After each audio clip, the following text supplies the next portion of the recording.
रे करना रंगधारी पड़ जैतौ भारी महान देबौ गोली बेटा अइबे जया गाड़ी।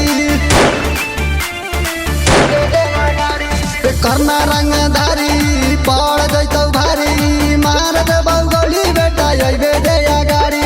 है गोली के दीवाना डरेला पुलिस थाना मारे लगबौ जब करी ना कुछ जमाना तो गाड़ देबौ जगह पकीला। हवे रे बेटा हमारा जिला हवे रे बेटा हमारा जिला।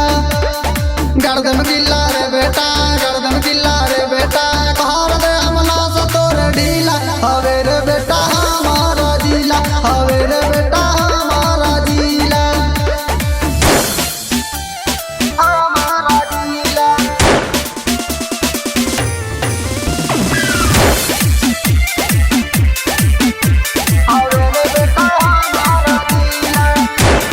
तोरा जैसन 36 के कहले हम बात हई सुनल रे बेटा जिला के बदमाश हई रे बेटा।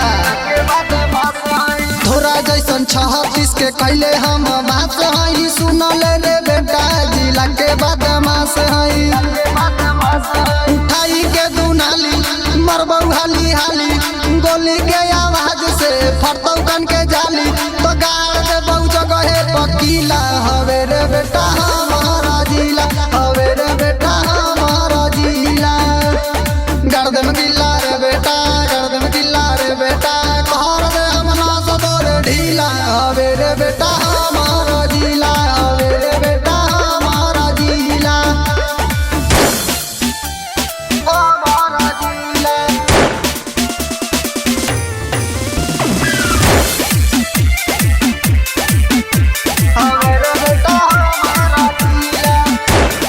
हमारा पहाड़ 30 गो मर्डर के केस बा पूरा थाना देखलिए टांगल हमर फेस बा। हमारा पहाड़ 30 गो मर्डर के केस बा पूरा थाना देखलिए टांगल हमर फेस बा।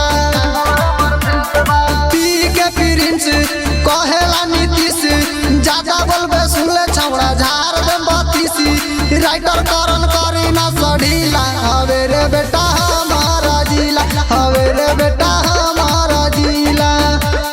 गर्दन किला रे बेटा गर्दन किला रे बेटा घर दे हमला से तोर ढीला। हवे रे बेटा